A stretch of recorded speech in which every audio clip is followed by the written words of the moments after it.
Chers auditeurs de Radio Taïwan International, Jean-Yves Vertebise, maître de conférence à l'Université catholique Fulun à Taïwan, va vous présenter l'émission Géopolitique en Asie. Chers auditeurs de Radio Taïwan International, bonjour pour ce nouveau podcast de notre émission Géopolitique en Asie.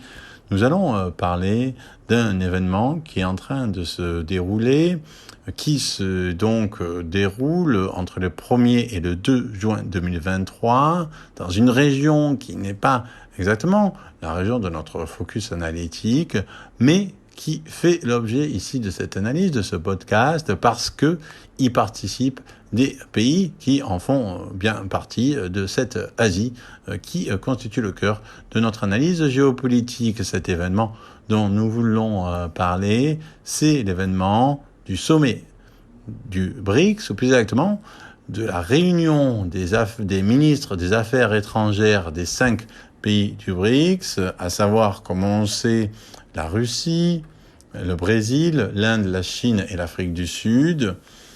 Premier donc sommet des ministres des Affaires étrangères du 1er et 2 juin qui doit préparer le deuxième de Johannesburg fin août et qui devra cette fois réunir les présidents de ces 5 pays.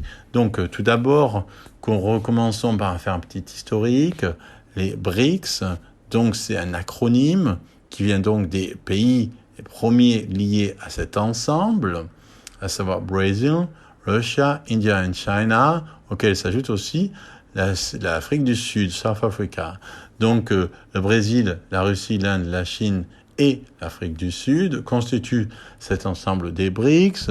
Ce terme BRICS, on sait qu'il a été en fait, et c'est intéressant par rapport à l'ensemble de ce qu'on va évoquer ensuite, on sait que ce terme des BRICS, il a été développé, créé en 2001 par Jim O'Neill, qui est un économiste à Goldman Sachs, c'est dans cette banque mondiale, et cet acronyme, il a été inventé par cet économiste pour indiquer un nouveau territoire possible d'investissement pour créer, on va dire, une forme de portfolio réunissant des économies potentiellement émergentes et pour diriger les fonds et les investissements à travers cette structure commune qui va être ensuite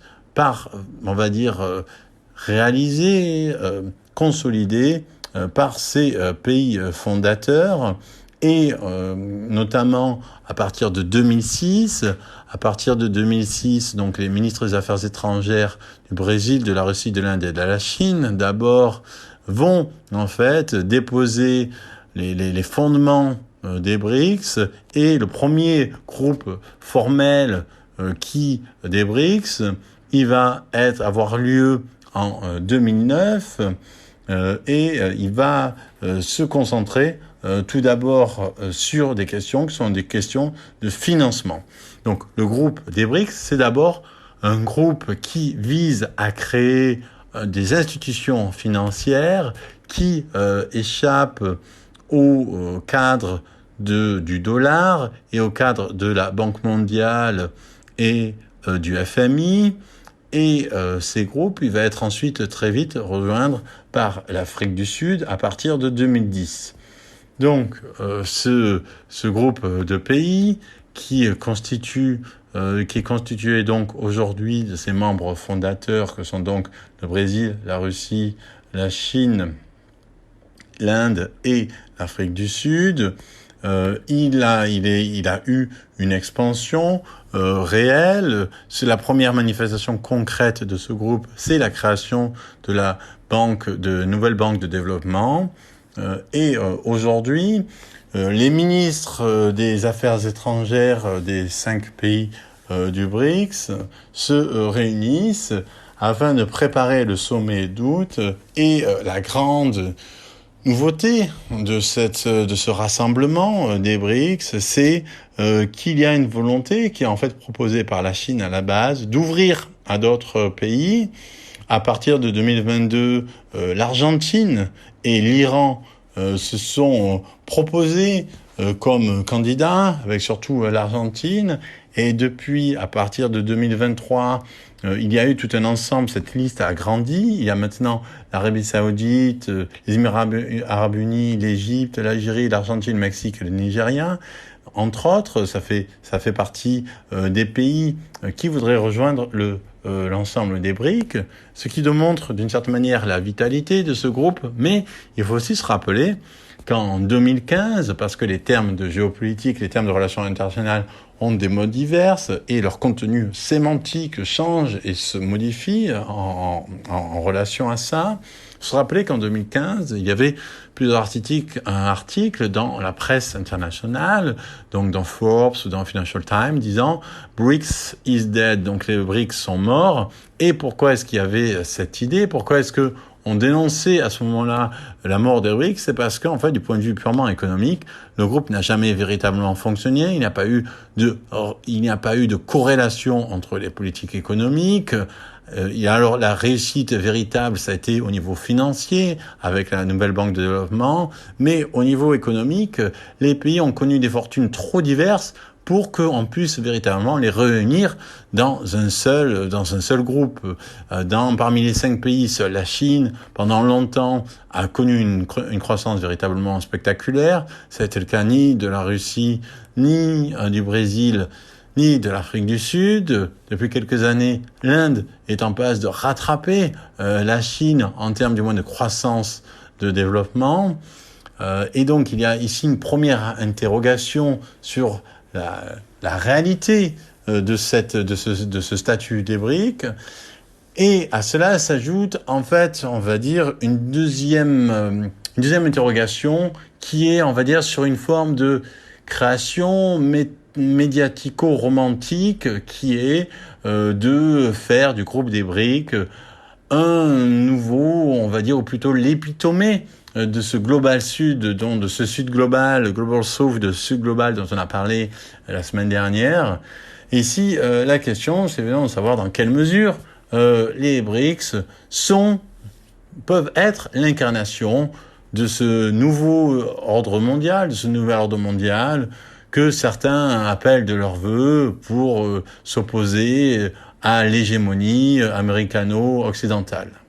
Donc il y a ici, on va dire, à travers le dispositif des BRICS, à travers plus exactement la projection médiatique de ce groupement de pays extrêmement hétérogène, il y a ici tout un narratif du type postcolonial qui vise à projeter ce groupe comme un symbole d'un nouvel ordre mondial qui échapperait à la réalité du G7, puisque maintenant l'ensemble des économies auraient un PIB, le total de ces économies auraient un PIB plus supérieur à celui des membres du G7. Elles représentent presque 40% de la population mondiale, puisque la Chine et l'Inde, à eux seuls, c'est pratiquement 3 milliards d'habitants, on va dire 2 milliards 500 millions, et il y a donc évidemment un fort vivier au niveau démographique, un fort vivier au niveau territorial, puisque la Russie, la Chine et l'Inde font partie des pays les plus grands du monde, et il y a évidemment toute une puissance potentielle liée à cette volonté de voir dans ces pays le nouveau héros d'un ordre mondial renouvelé qui échapperait à la mainmise d'un ordre mondial fondé par des pays colonialistes. Mais évidemment, la difficulté de ce discours, c'est lié au fait que, comme on sait, un des membres de ce groupe, notamment par exemple la Russie a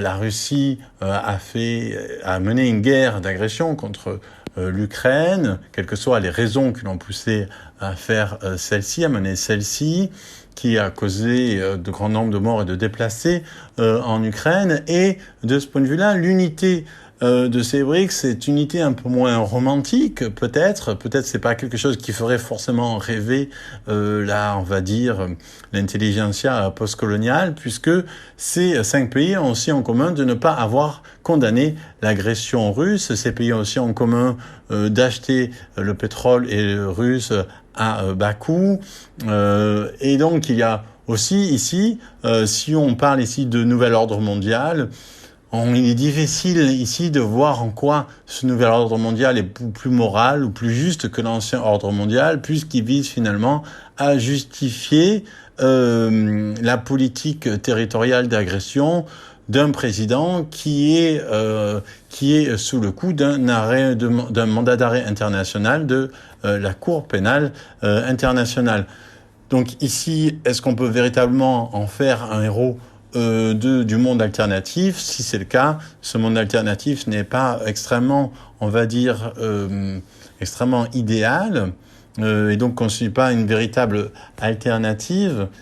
Et autre chose, donc cette extension possible des BRICS, à nouveau, elle ne concerne pas les pays forcément les plus démocrates. Si on inclut l'Arabie Saoudite, les Émirats arabes ou l'Égypte, voire même l'Algérie. Donc ici, il y a toute une question de savoir si ce groupement ne devient pas en fait finalement un groupement des pays non occidentaux, mais surtout illibéraux.